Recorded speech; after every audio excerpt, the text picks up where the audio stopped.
everybody's looking for like a hack, right? Everybody's looking for a hack of like, I work with guys that don't want to drink anymore, and there's no way out other than the work. Like there just isn't, so you'll get guys that'll come to you and they'll say stuff like, I just need you to help me stop drinking. I'll pay you X amount a month. Just help me stop drinking. And I have to stop drinking by this date. And you're like, not how it works. No, there's no magic. Is there a pill? No. Is there? I heard there's like an anti-hangover pill in Bolivia, and you're like, no, there's not. There's tidy no. your room. Why don't you just tidy your room? Tidy your room. Go pet a cat. Yeah. Like yeah. But everybody's looking for that hack, right? And until self-help books, Zig Ziglar, Tony Robbins, all that stuff, magic, blankets and all the things, wellness and drinks, and Joe Rogan literally has made a multi-million-dollar empire with the idea that he's got some hacks that nobody else has, and he's got answers nobody else does. But I have yet to meet anybody that's achieved a new perspective, right, in this life where they've been able to get on top of their anger, their sadness, their misery, their confusion without doing the work. And I have yet to meet a single person who's gotten better by saying, yeah, it's their fault. So see, I'm good now. Like I've yet to meet any of those people. No one. 100%. You're absolutely right. And the other weird thing about it is, I guess what social media has done is make everybody feel like they're an expert on everything, right? So everybody's I didn't know that I had no idea like there were so many epidemiologists. Infectious disease experts, or they're all over the place. I mean, it's crazy. Like, and it's weird that they're working as Uber drivers and stuff. But they're everywhere, right?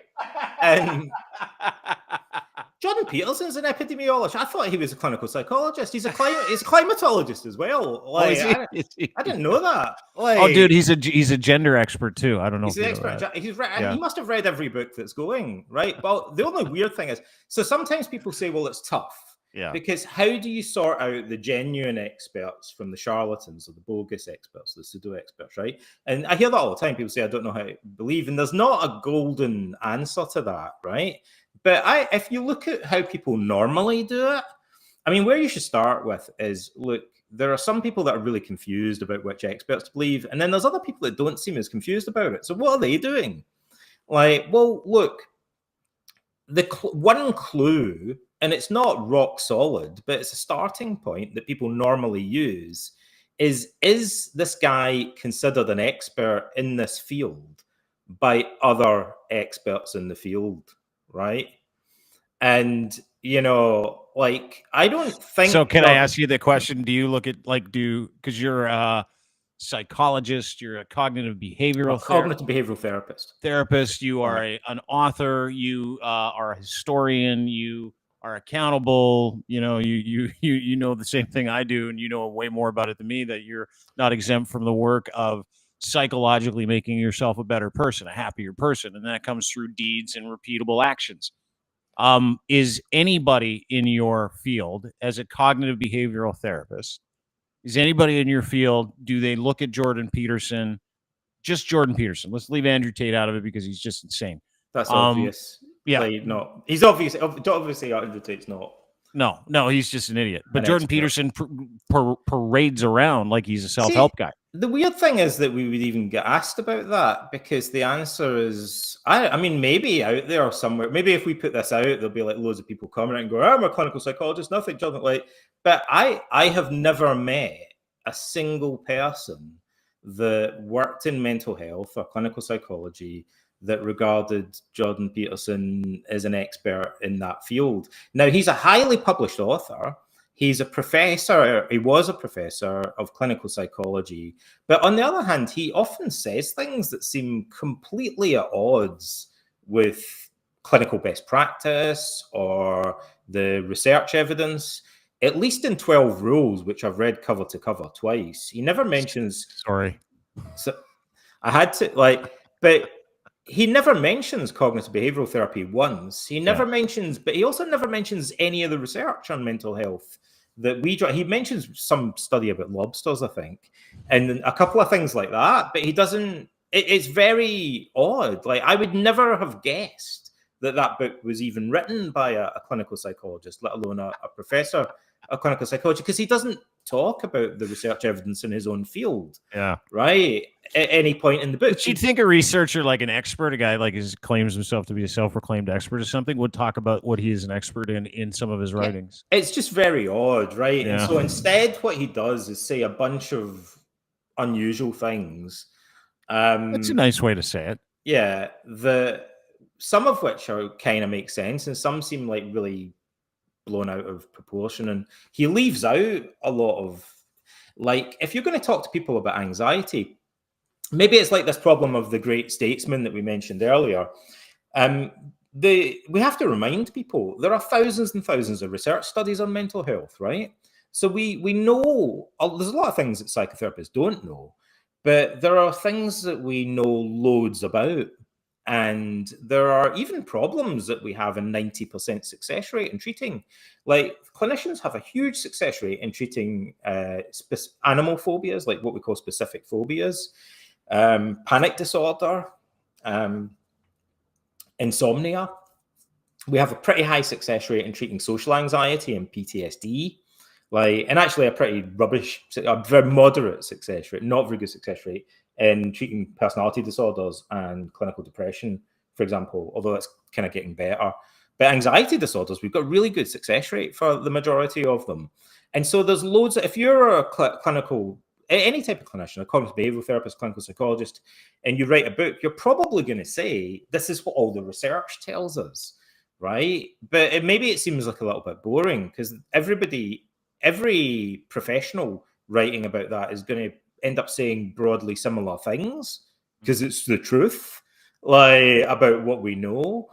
There's basic stuff about the way that anxiety works that every clinician takes for granted because it's so robustly established in our field. It would be like, changing the oil in a car or making an omelette or something. It's like basic stuff. So when you read a book by someone like Jordan Peterson and it doesn't mention it, it's also really it just seems really odd that he's leaving information out that is like fundamental to the stuff so he says the whole point, leaving out the whole point. Is that what you're saying? Yeah. I don't know if I used this example before, but he talks about people who have low confidence and low self-esteem. And I believe he does acknowledge this in one of his other videos. But in that book, he says that because lobsters hold their, what do you call them? Claws. Pincers. Claws. That's what Yeah. Their pincers up high, if they're the alpha lobster, and they hold the pincers up high like that.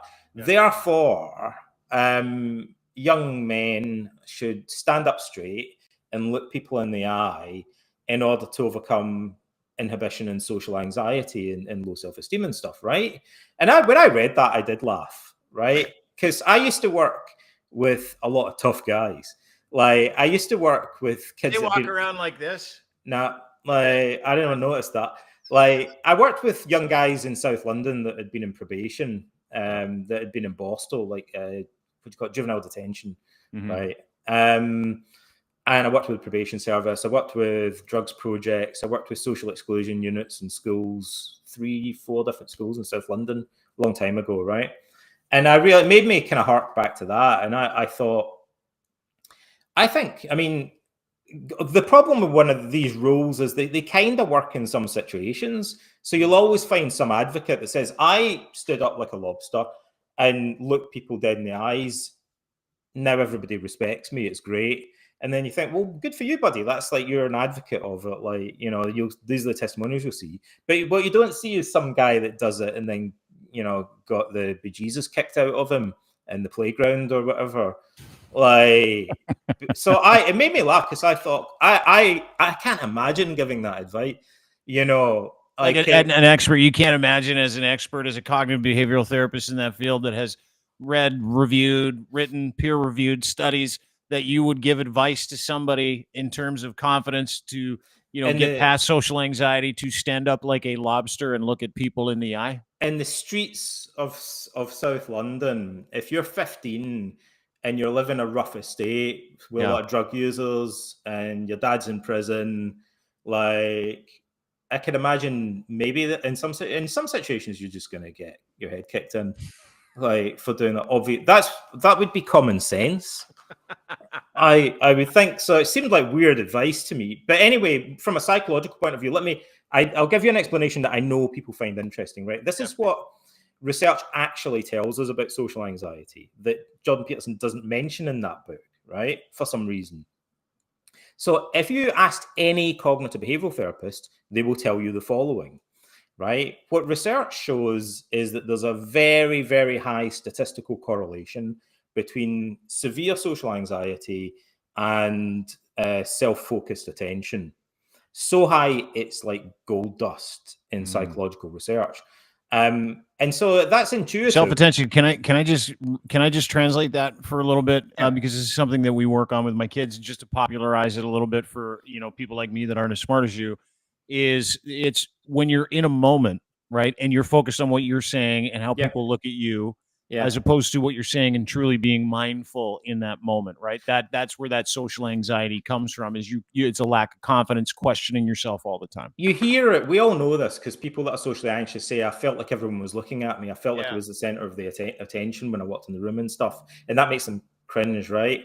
So it takes various forms. It could be you're thinking about your breathing. You're thinking about your hands shaking. Maybe you're actually looking at your hands. You're thinking about what's going on in your mind before you say it. You're imagining what your face looks like. And these are all different ways of focusing, putting yourself under a magnifying glass while you're trying to have a conversation.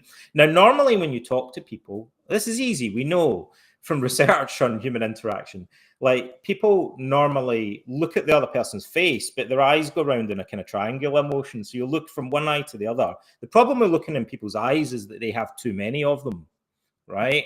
So you can't look at both eyes. Like you kind of have, so you look at one eye, then you look at the other eye, then you look at their mouth, and you sort of roughly go around, and then sometimes you look at their groin. And then usually you'll kind of like look away for a bit, and then you'll look back again. And you hope no one saw you look at their groin too. Right. Like, oh my God. But if you just like look dead into somebody's eyes while you're talking to them, that seems creepy, and it seems quite aggressive usually. Like if you're doing that, right? And it's a normal conversation. You kind of look at someone casually, you scan the face, you look away for a bit, you look back at them. That looks normal behavior to us. So like just staring into people's eyes is bad advice because it's going to make you look like you're like a serial psycho. Killer. Yeah. And you're going to get head kicks in. Right. It's not a good idea. Like I don't like how a lot of the alternatives to being stoic in your world include getting your head kicked in South London or here on this podcast. Try growing up in Scotland. No, I wouldn't mess with you. That's the other thing. I know you're a passive guy. I would never mess with you. It's pretty, it's a bit different. I think it's because in Britain we don't have guns, so people get in bar fights or like in Glasgow and stuff in Scotland. They love that sort of stuff because they're not worried about getting shot, right? So they're like, honestly, it changes things. Anyway. So what we know is that self-focused attention contributes to social anxiety, and we know that if you train people to shift the focus, because focus of attention is to some extent under voluntary control, so you can train yourself to focus more on other people and less on yourself. That I'll tell you what, that has been a work in progress with me for the past several years. And because you said something on a podcast with me a couple of years ago where you're thinking about what you're saying and how people are looking at you and what your mouth is doing and all those things. And you mentioned it quickly in a podcast. And I'm like, I do that sometimes. So it's been this constant cognitive effort on my part to be in the moment. And what you're talking about is something very real that I think a lot of us share a problem with. In the moment, ironically, and when you're in the moment and you're talking to someone, you kind of forget about yourself, like, and you're focused on the stuff that you're saying, but you focus more on the ideas rather than on the sound of your voice or the particular words that you're using, right? You just get more lost in the subject. And you look at the other person, so you look to see if they look interested, if they look confused, and so you're more able to respond to social cues. Whereas people who are socially anxious often kind of avoid eye contact, right? And so that means they miss out on a lot of social cues. Or they're trying. So the other thing that they do is that people who have social anxiety usually use lots of self-help techniques that don't work. So they'll try and control their breathing. They'll repeat a mantra to themselves. They'll plan what they're going to say before they say it. And so they do all these kind of quasi self-improvement techniques, all of which increase cognitive load. Right. And in therapy, we have to train people to stop doing all this stuff, right? Because it confuses them, basically. They're trying to walk and chew gum at the same time, right? So you're trying to kind of like repeat a little mantra in your head, or you're trying to visualize something and have a normal conversation. It's like when someone gives you golf advice, do this with your swing. You're thinking about doing 15 different things, and you just breathe differently. And you think, well, hang on, if I'm breathing differently, that's really distracting. Like, yeah. So that happens with social anxiety. So Jordan Peterson's advice to stand up tall and maintain eye contact is a classic example of advice that people typically are already doing when they come into therapy, and which is increasing self-focused attention, right? So they believe that makes them more comfortable. But now, like, they're much more focused on their own body and posture than they would normally be. Sure. So that means they've only got half of their attention to give to the other. We know that is statistically highly correlated with social anxiety, and it also increases cognitive load, so it's distracting. So for you to be thinking about maintaining a posture while talking to other people, like it probably means you're going to lose your place in the conversation more often. It probably means you're going to hesitate more. You're going to feel more socially awkward. Like it's the opposite of what we would normally teach people to do, and what all of the research suggests is beneficial in a situation like that. So I guess what I'm saying is it's bad psychological advice in a nutshell. Is that what you're saying?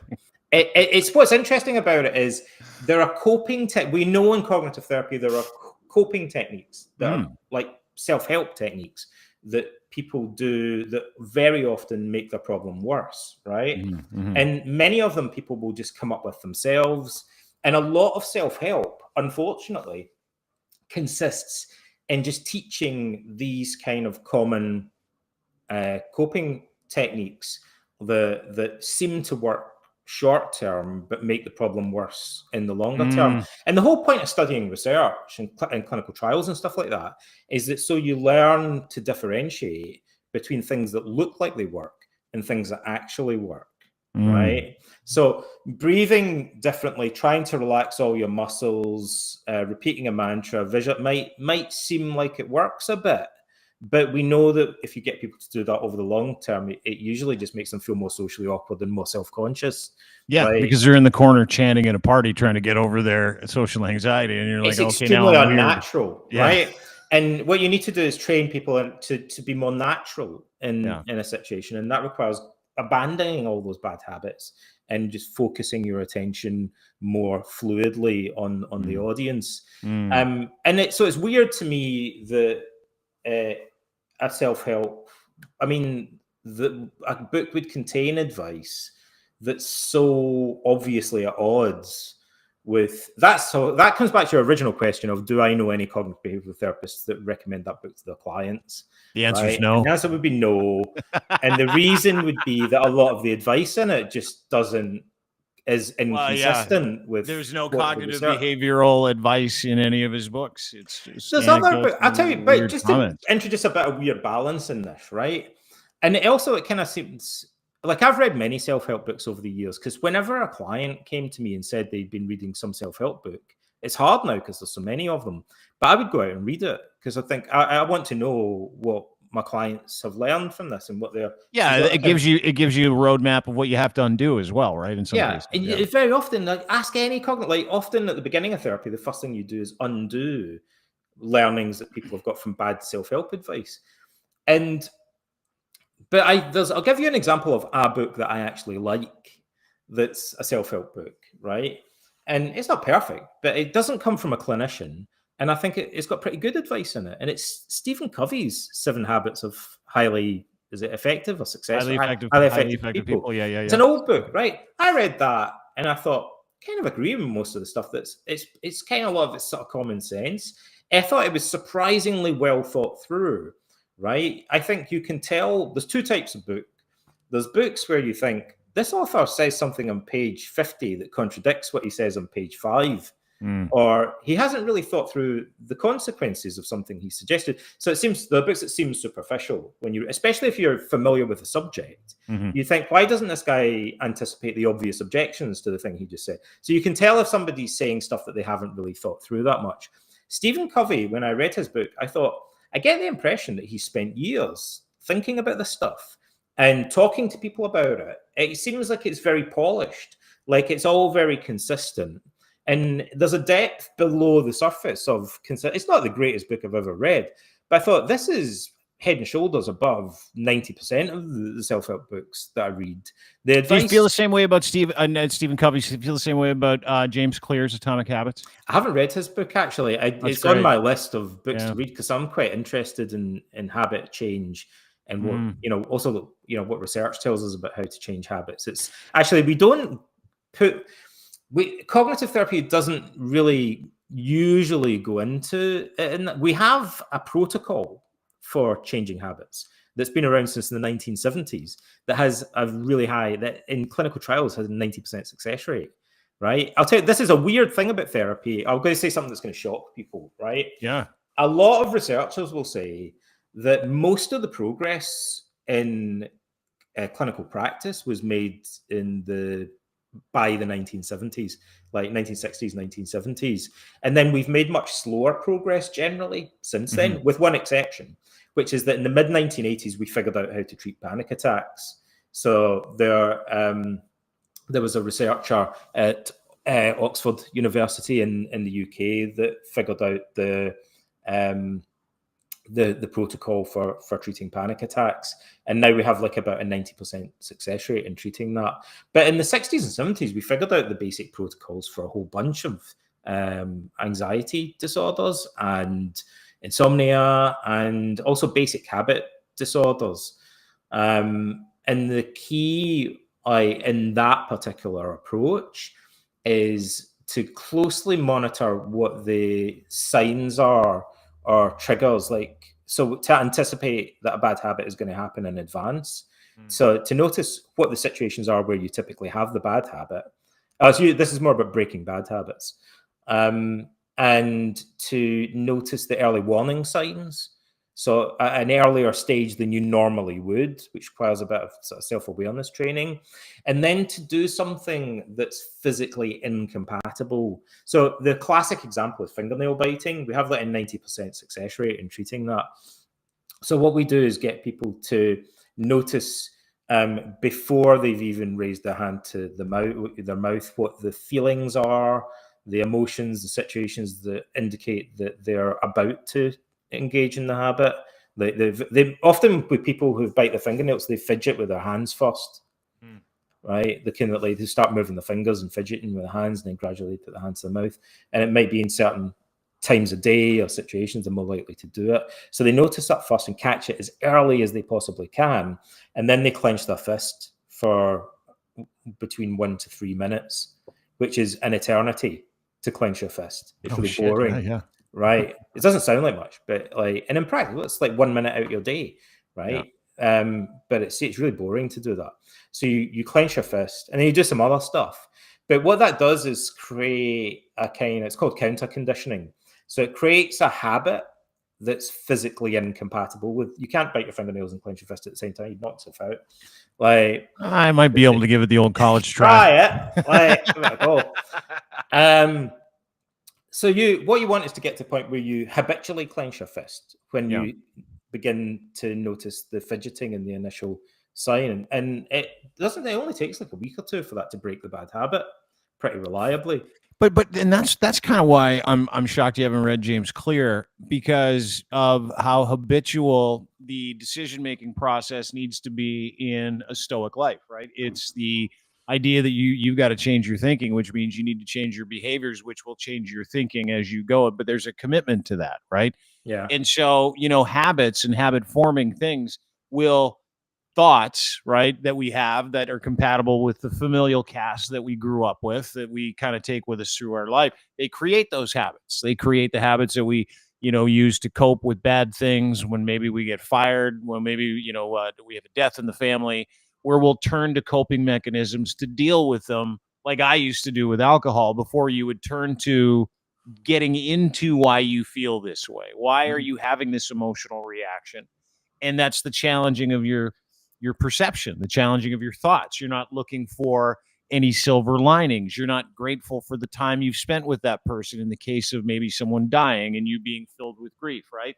We always pivot to the most emotional thing, the most selfishly emotional thing.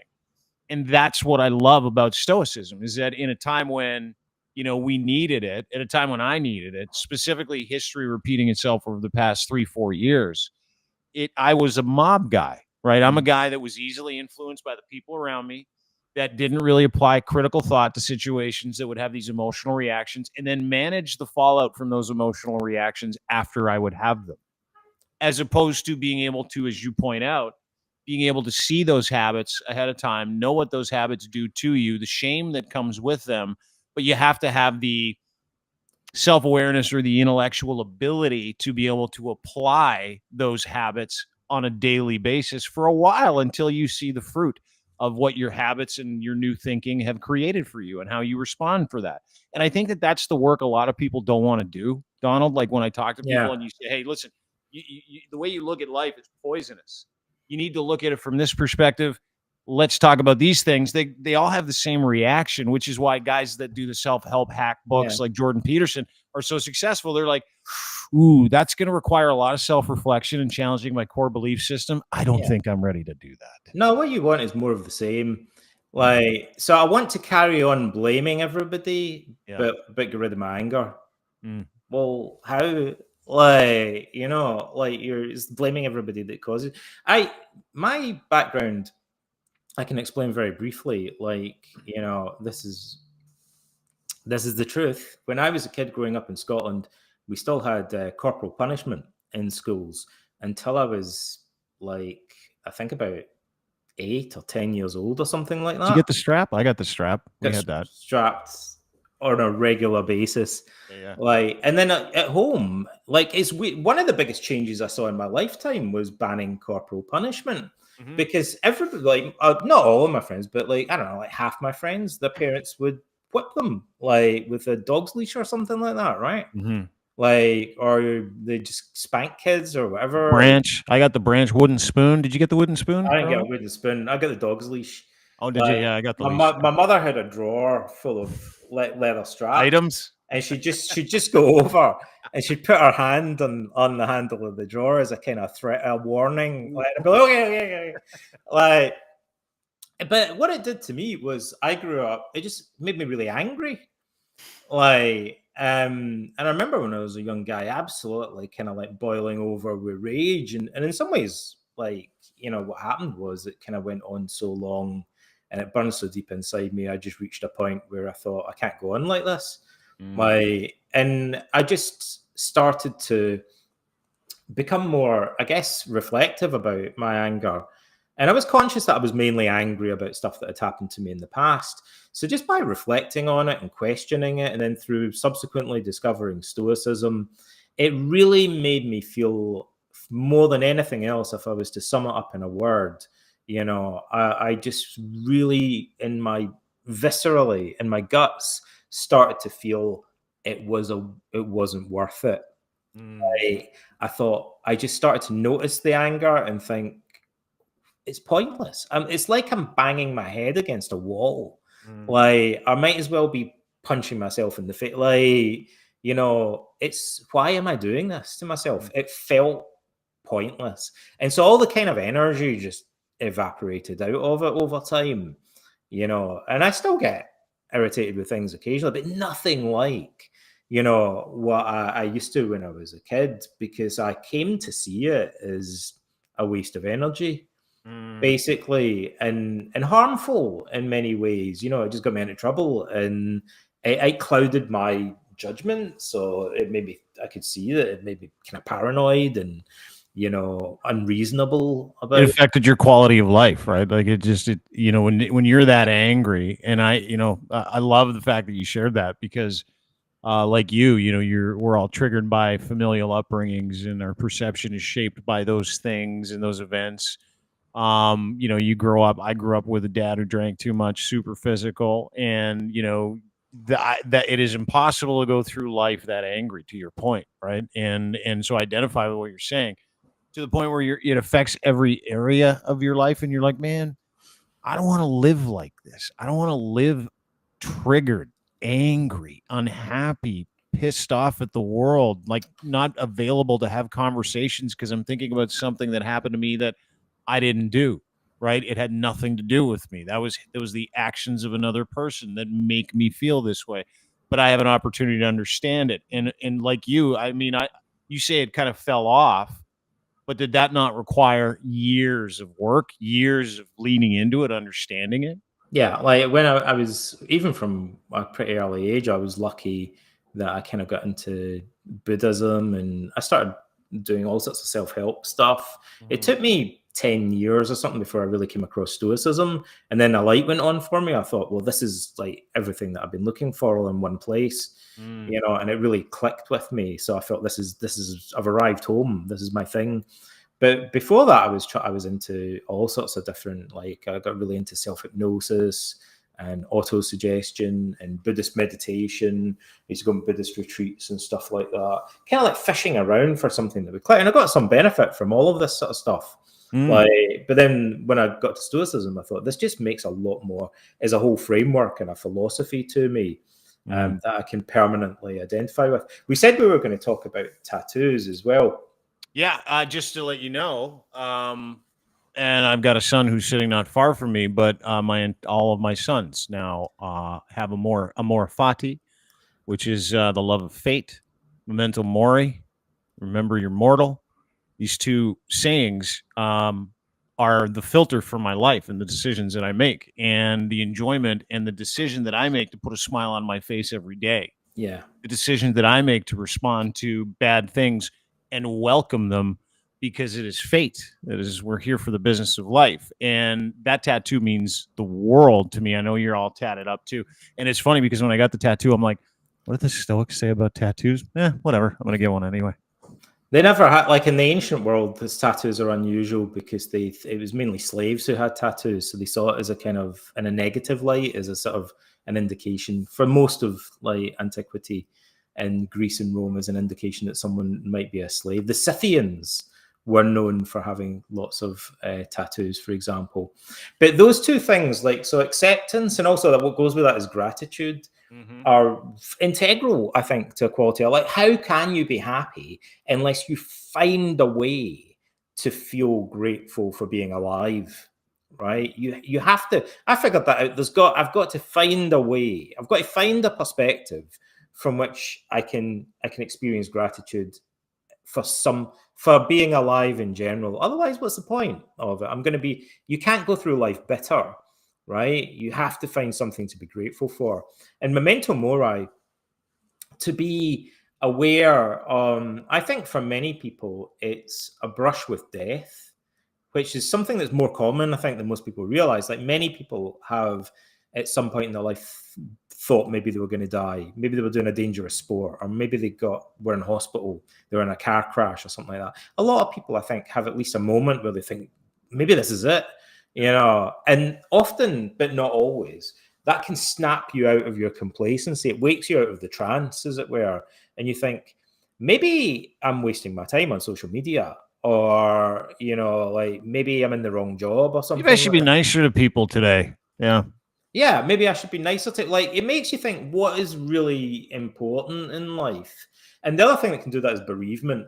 So my father passed away when I was about 13. And I think that really, it was a very dark time for me, but it benefited me in the sense that it made me really, I looked at my father. My father took a long time to die. He had lung cancer, and he died at home, not in a hospice, over a long period. So every time I go home to the house, my father was dying in bed, and it forced me to kind of think. I could see my father was very bitter. I thought about that he hadn't had a good enough life. He regretted maybe not having had the life that he wanted. And I just thought, I don't want to end up like that. I don't want to get to the end of my life and think I've kind of frittered it away or wasted it doing pointless stuff. And most of us spend most of our time doing worthless, trivial things, like on social media, watching TV shows. Has anyone ever had engraved on their gravestone, I wish I'd spent more time on Twitter? Or when I die, what I want you to chisel in the tomb immemorial is. I went viral in 2020. Yeah, just so you know, like somebody famous once liked one of my tweets, or I wish I'd spent more time watching Friends episodes. Like I met Wayne Gretzky. Yeah, I met Wayne Gretzky or something like that. Right. I mean, that seems absurd. Yeah. So when you get to the end of your life, or when you start to think about your own mortality, it forces you to radically question your values and look for values that are more fulfilling, that so you might actually experience gratitude for your life and some kind of sense of fulfillment for what you're doing. I was going to say CBT, what's missing, the holy grail, Dean, of mental health is summed up in the slogan, prevention is better than cure, right? So by the time that someone comes to see a psychotherapist, it's late in the game, Dean. Like, they're already having problems, right?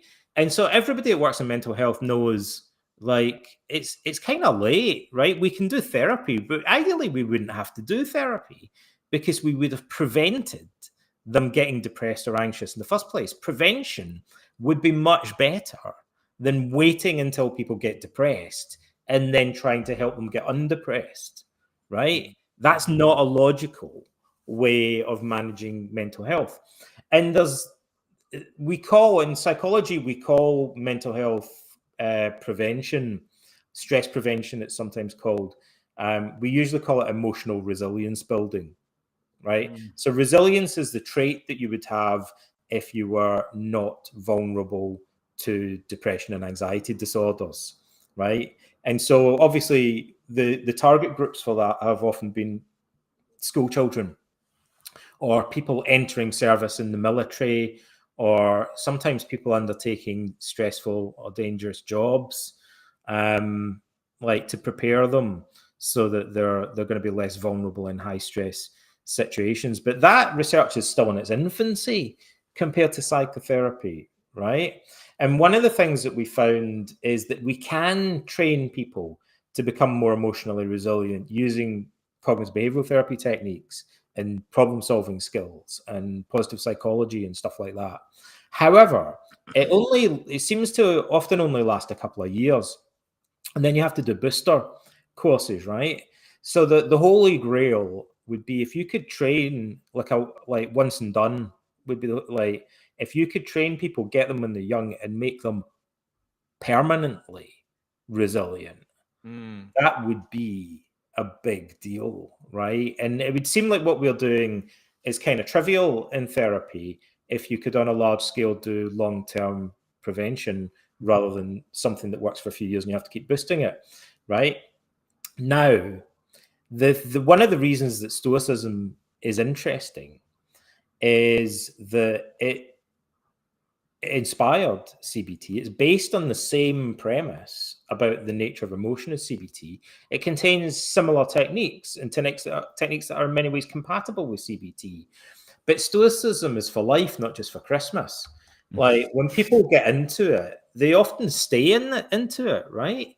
Yeah, it's not. Stoicism is a philosophy, right? It's not a religion. It's supposed to be there for you to assess critically. It is, and it has answers that as you point out are the birthplace for cognitive behavioral therapy. Funnily enough, the thing I would draw an analogy with is yoga. So, like yoga, in some ways, performs better than other treatments for back problems, like Pilates or physiotherapy exercise. Likely to do yoga permanently. Like they get into it and they remain into it because there's like a lifestyle and a kind of culture. It's a way of life for a lot of yogis, right? They're like, this is it's social. I enjoy it. It calms me down. It's therapeutic. It's physical. It's all those things. So you might do Pilates and you might do yoga, and the Pilates might actually be more benefit for your back problem or whatever, but you might do it for a year and then get fed up with it and quit, right? Whereas you might do the yoga and get slightly less benefit from it, perhaps, but you might do it forever, right? And so what matters more is, are you going to continue this to benefit from it permanently, right? And so Stoicism is like that. right? Even if it differs from CBT in some ways, and we can always like make adjustments to it and things like that. People, nobody gets into CBT, like, or very few people get into CBT and go back. David Burns' Feeling Good is one of the best-selling books on CBT. Nobody rereads it every year, right? But people reread Marcus Aurelius over and over again, and they remain in the same way that they get into Buddhism or yoga or something. They stay. Now, the point I'm making is about tattoos, right? I've never met anybody to this day, and I feel like I've thrown a gauntlet down because I've always said this, and to this day, no one's come forward. I've never met a single person so far with a quote from a CBT book tattooed on them. Like, I've never met anyone with a picture of Albert Ellis or Aaron T. Beck tattooed on their back or whatever, right? Or anywhere else on their anatomy. See a lot of Aurelius quotes too, a couple Senecas, Epictetus's. I see loads of people with Stoicism tattoos. I've got a Stoicism tattoo. Like Ryan Holiday's got like people send them to me on the internet all the time. Like, there's websites where people have collated pictures. Stoic tattoos. There's subreddits where it's like, show me your Stoic tattoo. Stoic tattoo, right? Yeah. But I'm being a bit glib, but the point I'm making is that people identify with it at a deeper level, so much so that it becomes like it's a philosophy of life, or some people might say it's like a religion. It's like Buddhism, and that people get into it long term, or they get into it. Now that's gold dust in mental health terms, because if it's healthy and you get into it long term, it's far more valuable. Like, it doesn't seem like it at first, because you could do something that's really good for you, but you might only do it for a year. And this is a big problem in mental, like, so for example, in relationships counseling, the leading researchers found that we could give couples problem-solving skills, and we could give them communication skills that help with relationship problem. But when we followed up a year or 2 years later, like, they initially benefit, but then 2 years later, they've just gone back to what they were doing before, because it takes an effort to keep using these principles. And if you're doing them to kind of overcome a problem, sometimes the motivation wanes and you just revert back to what you're doing before. But if you identify, like, at a high cognitive level, like, you think, this is who I am. Like, no, I'm a Buddhist, I'm a Stoic or whatever. There's more likelihood that you're going to carry on doing it forever, right? And then you benefit from it forever. Like, and that's a whole different ballgame from giving people a bag of tricks that they do for a year or two and then quit doing. Because they don't work, because it's not foundational, right? And I think that that's the thing. And you point that out, the cascading effect of being able to teach your kids, share these stories with your kids of Marcus Verissimus. By the way, that's how I introduced my son, is through your book, To Stoicism, because it's an illustrated book, Verissimus. I would highly encourage everybody to go get it. And what you're talking about is legitimate. You talk about gold dust. It's something that has been wiped off the face of the earth over the past couple of thousand years because of competing interests and ideology. And I say this to my sons all the time, is that we're in the business of raising men. And so we lean on the wisdom of ancients. We talk to the dead. And we talk to the dead about a way to perceive life so that you can manage as unfair as this life is going to be, because we have seen a collection of unfair recently, right? Why is this way? This is, and I've got one son, he's 18. He is, we call him couch questions. He sits on the couch, and just since he was 2, question after question after question after question. And there is one topic of discussion in our family that is readily available to help everybody with their emotional needs, that comes with really cool quotes. Life is a cliche. We mention that all the time. It comes with historical knowledge and reading about people who've been there before, and the necessity of being able to manage this life properly, not by quick life hacks or band-aid solutions or a new book or some kind of new diet, but you got to do the work. And we're in the business of life, and we are not exempt from bad things. And so when that is a starting point, and you understand and your children understand, you are creating generations of people that can manage this life and manage this world and manage bad things that happen to them on a daily basis, to the point where it doesn't defeat them. Right. I think that was the point for me. That's the wake that my children live in. And I think that's the wake a lot of people should live in, if they're involved with somebody who understands that being a good person fruit of this life is a good character and acts for the common good. And that is the filter of who you will become, and the repetitive nature of the decisions you make to be that person will affect not just you and your happiness. That's karma, man. That's what I talk about all the time with these guys. I'm like, no, man, you make great decisions. You create great environments around you. If you listen to the Stoics, if you listen to Marcus Aurelius about, the mind being full of thoughts, your soul has died with the color of your thoughts. You are the people you hang around with. Learn from the best. Want to be somebody, go and hang around with the people you want to be like. Learn from these people. Respond well to life. And these are the things that make men men in my mind. I look back on that time, and obviously confusion with philosophy and different ideologies and all the things that, in the cradle of civilization and humanity, we were being birthed and becoming these people. But man, oh man, you go back 2,000 years and you're like, oh, this is the stuff. This is how you look at life today, because they went through what we're going through. They just didn't have any cell phones back then. Right? Yeah, it's amazing like how many parallels there. That's where we started, but there are many, many parallels. And it's amazing, I find it remarkable, the psychological insights that we get in Stoicism. I don't say this lightly, but they were way ahead of their time. There are things that we don't even have English words for, the Stoics discovered, that are of psychological significance that we know in modern psychological research. It's really quite remarkable.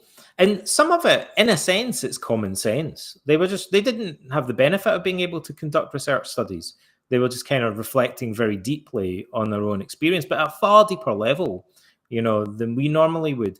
And if anyone doubts that, the fact that they were so far ahead of their time, I'd remind them that it wasn't that long ago that psychotherapy was dominated by Sigmund Freud and all of the many offshoots of Freudian psychoanalysis, which led everybody in a completely the opposite direction from what the Stoics were teaching. Freud had no idea that clients would benefit from teaching them that their emotions are cognitive in nature, and that they could learn to question rationally the beliefs that are making them anxious or afraid. That just wasn't on his radar. He thought of things from a completely different perspective. And yet, research indicates that the Stoics were right in that regard. They were much closer to the truth than Freud and Jung and all those kind of guys were. 2,000 years earlier. Yeah. I mean, and that's the part that blows my mind all. Well, Freud was a huge backward step in a sense, right? I'll tell you, I could go on. Do you think it was the heroin and cocaine? I think that was it. It might. Have you seen the letter that he wrote? Yeah. He wrote a letter saying, "I'm going to embrace you like a great wild beast," to a wild man to his wife. He goes, "I've been taking loads of cocaine and giving it to all my patients. It's a wonder drug. It seems to do everything." He wrote this letter that's insane. But Freud was out there. When I was a young guy, Freudian psychoanalysis was still kind of influential. Mm-hmm. It still is in some countries, like in Brazil and in France. There's still a legacy of Freudianism that lingers. In Britain, it's toast, right? Hardly anyone would and to America, Canada, to some extent. Britain actually leads the world in embracing evidence-based clinical practice and mental health, by the way, because our government invested so much money in a thing called the IAP program. Mm-hmm. So there's one thing I'm quite proud of. Yeah, you were part of that program, right? Didn't you head that program up? I was kind of I worked very briefly in an NHS clinic. I've got a good friend that works in they call it the Talking Therapies program now or something. They changed the name, but it used to be called IAPT. Mm-hmm. But Britain leads the world in that regard. So it's odd to me then to speak to psychotherapists and other. Again, to come back to Jordan Peterson, I find when I first read, and I'm not saying this to. It sounds like I'm being derogatory about him, right? But in all honesty, if someone gave me a copy of his book and they covered up the cover and I didn't know who it was written by or what it was called or when it was written, and I'm flicking through it, I would have assumed it was written in 1970, right? Because it's mainly Jungian, right? I think it's fair to say. I mean, The book is even more Jungian, I think, than most people realize. There's pages and pages and pages of it where he goes on about the book of Genesis and what the snake symbolizes and all this kind of stuff. And I thought, are his fans really interested in this? it's new age biblical theology. This is going on. This is like books from I used to love reading those books that in the 70s they were kind of more popular. But this is not what a modern book on mental health or psychotherapy would look like. I can't explain how different it is. You would not find like a dozen pages about the symbolism of the book of Genesis in a book about evidence-based practice and clinical psychology, right? Evidence being the key word. Yeah. I mean, I love shit like that, but it's really weird, right? And the weirdest thing about the book is at the beginning, I had to ignore. I started reading that book, and I kept saying to myself, I'm going to ignore that bit, like, because I think it's going to like prejudice me against the rest of it. So I'm going to pretend he didn't say that. Let's skip past that. I want to see what the rest of it says. But at the beginning, he says he had a dream in which there's this cosmic cathedral. And he says the roof of the cathedral is shaped like a cross from which he's suspended, Christ-like, right? And he talks about, I think he says there's a great wind and he experiences all of the suffering of the world. And he's reluctant to do it because he's like a reluctant Messiah. Like he said, I don't want this. I don't want to take on all of the suffering. But then he realizes that he has to do it anyway. And it's his mission in life to be the Messiah, right? Apparently. And I'm reading this thinking, did he steal that for Meditations? Did he steal that with the ivory shoulders? That's what I'm wondering. Did he steal that? I was thinking, is it maybe like Frank Herbert or something? Is June? Like, I'm reading it and I'm thinking, what planet are we on right now? Like, this is not a book on. This is written by a professor of clinical psychology. Yeah. Like, and it for sure, this just sounds like you're like a cult or something. Like, so I'm like, I'm gonna pretend I didn't rip those pages. I didn't read that. Like, I'm just gonna like start again. So now you're up to like the first two things you read in the book, pretending you didn't read them. Yeah, I'm like, let's kind of take it from like, let's start again with chapter 3. Yeah, like I don't pretend there wasn't all that weird stuff at the beginning about how he's a messianic like figure and. Like, Did you ever read the interpretation of his dream that he had about his grandmother?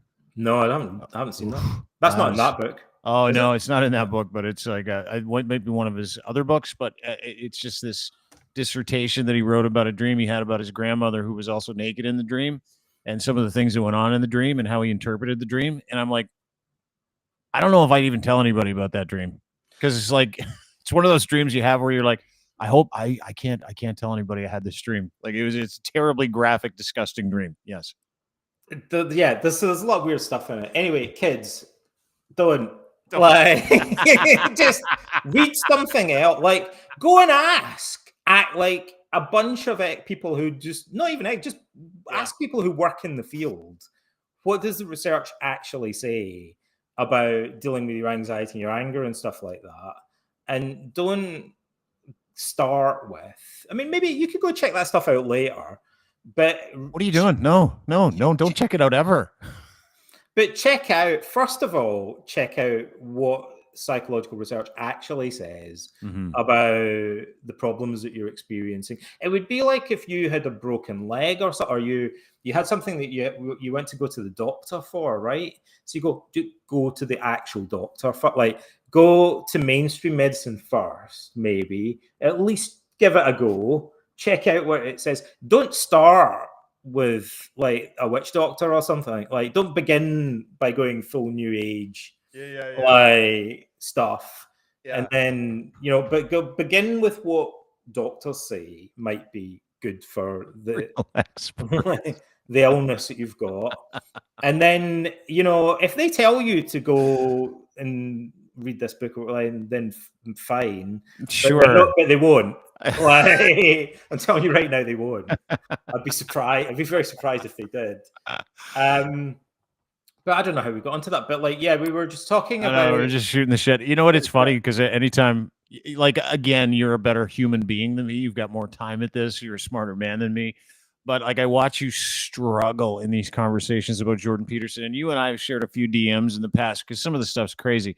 And I always, and I know where the truth is. It's in what you're saying. It's not in any of that Fugazi BS, right? It just isn't. It's impossible to become a better person by blaming everybody else. It doesn't make any math sense. I know what I wanted to tell you, right? Yeah. What did you want to say? Okay, so I kind of feel like I'm picking on this guy. Actually, No. I like it. I'll pick on someone else in a minute. No. Give Right. it Oh, to we him. started talking because we started talking about Freud, and I wanted to say, Yeah. like, when I was a young guy, I would criticize Freud, right? And everyone's like, "Whoa, you can't criticize Freud; he's a genius." Blah blah blah. And then I have exactly the same feeling about Jordan Peterson. It's the same as when people were criticizing Freud. You get the same kind of pushback. Like, the people that are really into it take every criticism like to be just a personal attack on Freud or Peterson or Jung or whoever it is. And also, these thinkers often don't justify anything that they're saying. Or the justification that they give is kind of incoherent. It's like, it's lobsters, or it's kind of like, it doesn't make sense. So it's hard to critique them without just rolling your eyes and being like, where do you even begin? But it's the same. It happened with Freud, and weirdly, Freud and Peterson are very different at one level, but another level, it's exactly the same. People were obsessed with Freud. It was like a huge cultural film. Now people look back on it and they think there are bits you could take from it, but you're kind of scraping the barrel a bit. Like, most of what Freud said, nobody believes anymore. No one believes that all mental health problems are caused by wanting to have sex with your mum. So the Oedipus complex was a lie, is what you're saying? No one believes that, right? Even Freud's followers didn't really believe it. Jung didn't believe that, really. Yeah. Like, he kind of thought there might be a bit of truth in it. Like, they didn't really believe it. Like, none of all the subsequent generations of Freudians are all about trying to get away from that a bit. Like, and it didn't work anyway. Freud never did any clinical trials at all. Like Peterson. Peterson never engages in any research on any of the stuff that he's saying. Like, he doesn't have any peer-reviewed papers, does he? Like, not one. No, he has. He's published a lot of peer-reviewed research in personality theory, mainly, from what I understand. But the things that he says in his self-help book, like, I'll make a general point, right? If someone comes along and they say that they figured out an alternative way to treat depression, or an alternative way to treat anxiety or anger or whatever, and like the kind of what the research evidence and what most of the clinicians are doing, forget about that. Like, I've got something better. They would do a clinical trial on it and prove that it works if they really believed in it, right? And particularly if you come from that field, if you're a clinical psychologist, people would expect, well, are you going to do a clinical trial on that? Or are you going to at least do some kind of like initial studies? It doesn't matter what the trial is. It could be a psychological trial. It could be a medical trial. You want to prove if you're on the leading edge of whatever that field is, you do it with a clinical trial. Yeah, or at least there's some other kind of recognized research method, right?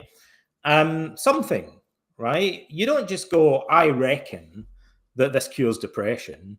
And then you can kind of get away with that if you're a self-help guru, if you're Andrew Tate or something. But it's odd for a professor of clinical psychology to do that, like in 12 Rules, to come out with lots of things that he hasn't tested, right? And that no one else has ever tested, and to kind of put that forward as a self-improvement. I mean, when we're talking about Stoicism, what I'd normally say is that some of the advice that the Stoics give, we know will probably work because it's pretty similar to things that there are many, many studies supporting. And that's part of the reason that I'm into it.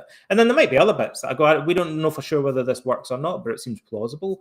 But what Peterson's doing, like a lot of self-help writers, is promoting ideas that they haven't tested, which is a strange thing to do in an era when we do have research on mental health and we do have clinical trials. Because especially if you're a professor of clinical psychology, or really anyone with enough money, if you come up with an innovative idea for curing a problem, you would be well advised to do a clinical trial on it, because you would change history.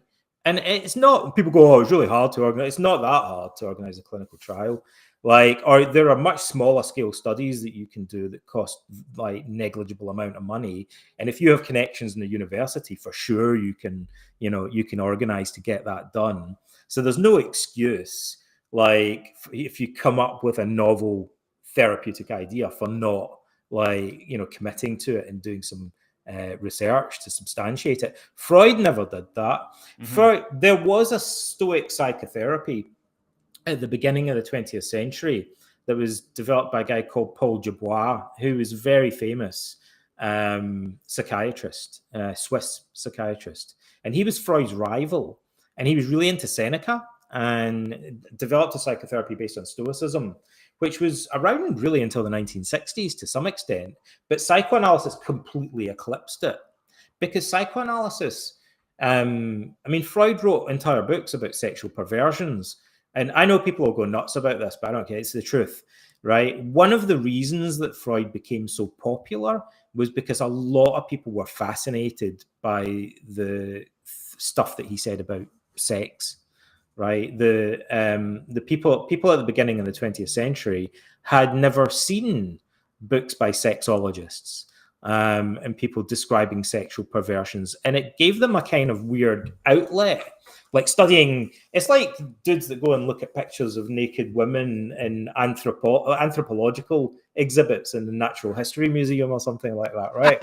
It's like, you know, Freud would say, well, apparently there's this tribe and everybody's really into anal sex or something like that. So I'm going to discuss this. And I had some clients that had this weird like fetish that they'd, you know, about high heel shoes and like people in the beginning of the 20th century found that salacious, and the press were all over it. Yeah. Like, hot. They found it hot. They're like, ooh, this is rock star psychology. He's talking about it was sex. Sensational, right? And people go nuts at me for saying this, but it's true. Historically, Freud attracted a lot of publicity because he was talking a lot about sexual perversions, and that was highly sensational and attracted a lot of attention from the media, from the public in general, and so he became very famous. And the weird thing is, all that sexual stuff really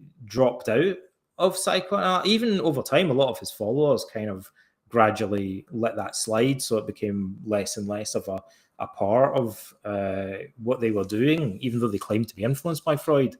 So, I mean, like it was a marketing ploy, right? It's funny how, you know, e-commerce today and hooks and getting people to read your stuff. And I know Freud was largely messed up. Like, I get it. I know that he was a drug addict. I know that he was into hallucinogenics. I'll give you a good quote about that. Ernest Jones, who's a Welsh psychiatrist, and he was one of Freud's friends, and his official biographer said that Ernest Jones was a psychoanalyst and a psychiatrist as well. He said Freud was the most neurotic man that he'd ever met. So Freud was a really weird guy, right? By anyone's standards. Yeah. Like he had a phobia for the number 11, I think it was. Did he really? He didn't like the number. So like, what if something was on the 11th floor? Would he go? Well, he was staying in a hotel once, and they booked him into room 22. And apparently, he thought about it for a minute, and he went, "That's 2 times 11. Like, I can't. Can you give me another room?" Like, and he wouldn't travel by train because he was on a train once when he was a young guy, and he saw his, like, they were traveling overnight in a train. And he saw his mother naked or something like that, because they were like sleeping in this carriage, like in berth or whatever you call it. Like, and this traumatized him. And so he had a travel phobia. What were his other weird? He had social anxiety. He didn't like people looking at him. And that's partly why he insisted on sitting behind them, and they had to lie on the couch looking at the wall, which is not how we would normally when we do therapy now. Everyone else thinks it's better to face the client. You want to look at him. Yeah. And Freud's like, no, I want you facing the other way, right? Looking at the wall, which was weird. I mean, they had other rationales for doing that, but hardly anyone agreed. No modern therapists that aren't into Freud think that that's a good way to do therapy, right? No. But he didn't like people looking. He said that he didn't like people looking at him. He had all these weird, like, sexual hang-ups himself. Freud's mother was younger than his sisters because his father remarried. And so he had this very elderly father and quite a relatively young mother. And apparently they all grew up sleeping in one room together. Mm-hmm. So he had quite confused ideas growing up about the family dynamic. Yeah, it sounds like Freud, like from everything you're saying and what little I know about him, and you know obviously more than me, but it sounds like his his like psychological philosophy or his theories were born out of trauma of how he grew up, and he just applied that to everybody else. When his father died, he had a lot of bad dreams about the death of his father. Yeah. And he analyzed them, and he came to the conclusion that he had castration anxiety, that he was frightened his father was going to castrate him, and that he wanted to sleep with his mother, who was this very young, relatively young woman that he glimpsed naked by accident on a train once.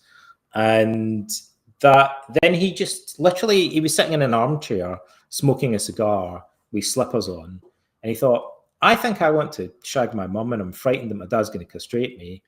I reckon everyone else does too. Right. And that's kind of the extent of his research, right?